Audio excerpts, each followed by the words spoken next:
Some might say that this is a stretch, that while you're correct to do a focus and zoom in on Hindu nationalism as one of the cornerstones of the BJP's policies and political philosophies, to draw a parallel with racism in the United States, an earlier era of racial segregation where institutionally policies were tilted against the Black community of the United States of America, has no parallel with India, where despite all concerns about the inclusiveness of the Muslim community, there is no institutional legal discrimination.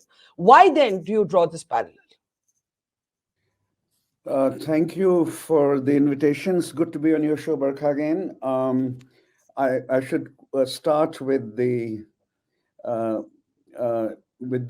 claim that this is actually a co-authored article, right? It's done with Connor Staggs, who is a PhD student at Brown in my department, and who's working on vigilante violence. It is fair to say that the two situations are not exactly similar. That is not the point of comparisons of this kind. But the central tendencies are similar. That's what the claim is. And it's also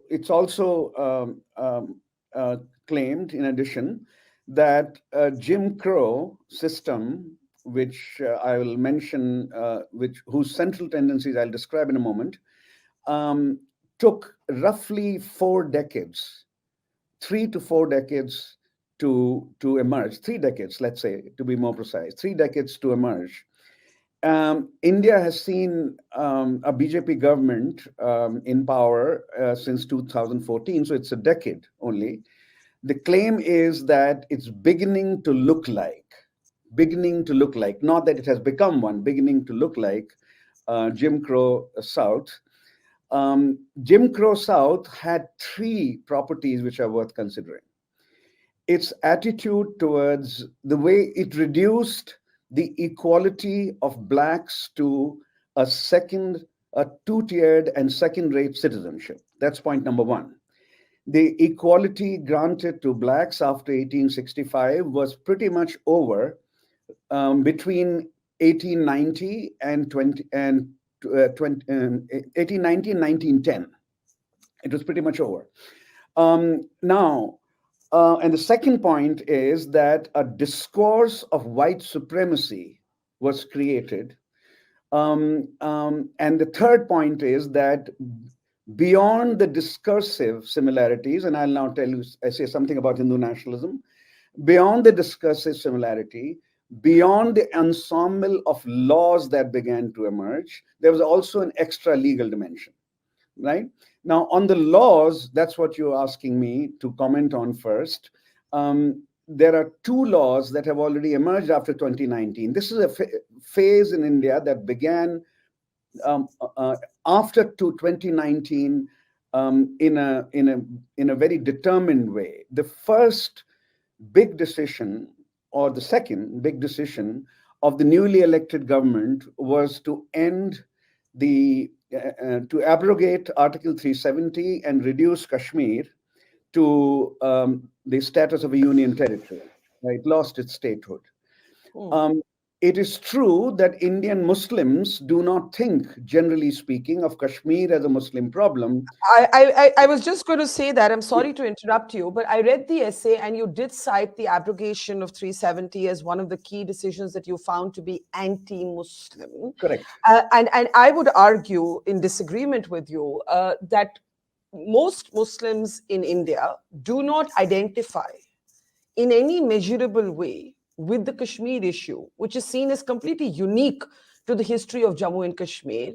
Article 370 has been whittled to its skeletal form before it was abrogated by successive Congress governments.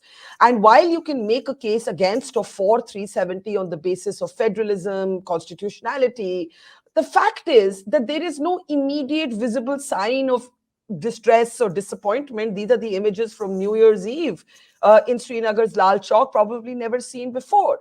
Why do you classify this through a religious lens? Why do you even look at it through a religious lens? So it is true that almost all available studies say that Indian Muslims have not looked at Kashmir right since the beginning. This was also true in the 1950s. Right since the beginning, not as an Indian Muslim problem. That is correct. You're right to say that. Yes. However, for the Bharatiya Jansangh, right from the beginning, right since the days of Shama Prasad Mukherjee, who led actually a movement there, um, right since those days, for Hindu nationalists, it has been part of the Muslim problem, what they But call Shama Prasad, Musalman Samasya. but Deen Dayal Upadhyay, yeah. sorry, I mean, again interrupting you because Shama Prasad Mukherjee's call was also for one nation, one flag, one constitution. Jammu and Kashmir historically had its own flag and its own constitution, but as I've argued, prior governments prior to the BJP have whittled down 370 effectively to a skeletal form. So again, I ask you, what does religion have But to do with it? it's not only abrogation of Article 370, it's also reduction of Kashmir to a non-state status, to a union territory. It lost its statehood. Now, for Hindu nationalists, right now, if you're right to say that Shama Prasad Mukherjee had that slogan, but if you read his account, for him, it's part of the Indian Muslim problem. For Deen Dayal Upadhyay, his book Bharat Ki Musalman Samasya, that book by Deen Dayal Upadhyay makes it very clear that for Hindu nationalists, it was part of what they call Hindustan ki Musalman, Bharat ki Musalman Samasya. Musalman, Muslim majority state should not be given any special status. Incidentally, some of the northeastern states also, you and I cannot buy property there. You know that, right? So also the whole idea that a Muslim majority state had special privilege, that right from the beginning, whether it was Shama Prasad Mukherjee or Deen Dayal Upadhyay, right from the beginning in the Hindu nationalist discourse, that a Muslim majority Kashmir was the issue in their discussion. So you're arguing, let me get this right. You're arguing that you agree with me that Kashmir is not seen through the prism of religion by the vast majority of Indian Muslims, and certainly not by those outside of the Kashmir Valley. But you are arguing that for the BJP's own political thought, for their ideological mentors, it is a Musalmano ki samasya. I'm quoting you. I'm not sure I agree with you, but that's what you're arguing. Yes, that is what I'm arguing. So you Not believe from the point you of view of Indian Muslims, but from the point of view of their ideological position right since the 1950s. Okay, so you cite this as one example to make your point in drawing the parallel with the Jim Crow era of the United States. Your Yeah. second example in your essay is of the CAA, which we might see actually operationalized before the 2024 elections. It was in abeyance all this while after student-led protests. Go ahead, make your argument. Yeah, so CAA, it was the second legal attempt, the so-called ensemble of laws that were created, for example, in Jim Crow South to reduce blacks to the secondary status. CAA says anyone from of any community from Pakistan, Afghanistan, and Bangladesh can be, if they migrated to India before December 2014, can be citizens of India, but Muslims cannot be. Muslims are, are the only community excluded from from eligibility for citizenship if they migrate. And even though it's very clear that within these countries there are Muslim communities which see themselves as a persecuted minority, even though they are Muslim majority nations. So the Hazara in Afghanistan, the Ahmadis in Pakistan, they see themselves as persecuted. So persecuted minority, from this conceptual categorization, CAA excludes Muslims and only Muslims. But the Only BJP would argue. Muslims. Let Yeah. me give you what the BJP might argue. I take your point on the CAA. I do disagree on 370, but the BJP might argue that this is about Muslims outside India, prospective citizens. This is not about Indian Muslims who are already citizens of India.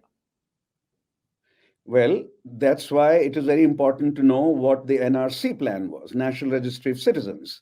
The Home Minister kept arguing chronology samajiye in this many speeches that I heard and he gave. And the chronology was CAA will be implemented first, and then NRC will be implemented next, which has not been implemented because 12 states rebelled against the idea of CAA itself and also NRC. It's the combination of CAA and NRC which would make India's Muslims inside India extremely vulnerable to loss of citizenship. Extremely vulnerable to loss of citizenship. It's that combination. CAA would be the starting point, NRC would be the next step. And I also argue it will be extremely hard to put this through. Virtually impossible, and it may therefore be more relevant. The combination of the two may be more relevant to BJP ruled states, not to non-BJP ruled states, and this will be a very difficult issue to sort out. Please note that during the Jim Crow era, it is the 11 southern states which had rebelled against during the Civil War. They had Jim Crow laws. North did not have Jim Crow laws. Jim Crow laws did not exist all over America. Jim Crow laws existed in the American South. So my claim is that BJP ruled states might see something like that. Non-BJP states will, if they defy Delhi, then it will be very hard to implement CAA plus NRC in those states. Very hard.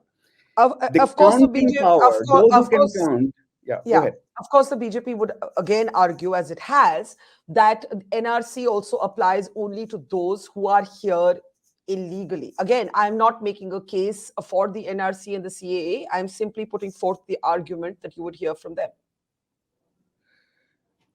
No, the idea that you don't have how many Indians would have the papers. They have not even told us which papers will be needed. How many Indians would have the papers of proving their citizenship or ancestry? It's not. These things are hard to do even in America, and it took 20 years to implement this in the American South. No, whatever the garb of the argument, the community that would be most affected would be Muslims, because if Hindus don't have papers, then they can be covered under CAA. That's the cover that can be provided, and Muslims would not have the CAA cover. Okay, And let's therefore, Muslims become extremely vulnerable if NRC is implemented, if they don't have okay. papers. If they have Okay, papers, yes. Yeah. If they let's don't go have back. papers.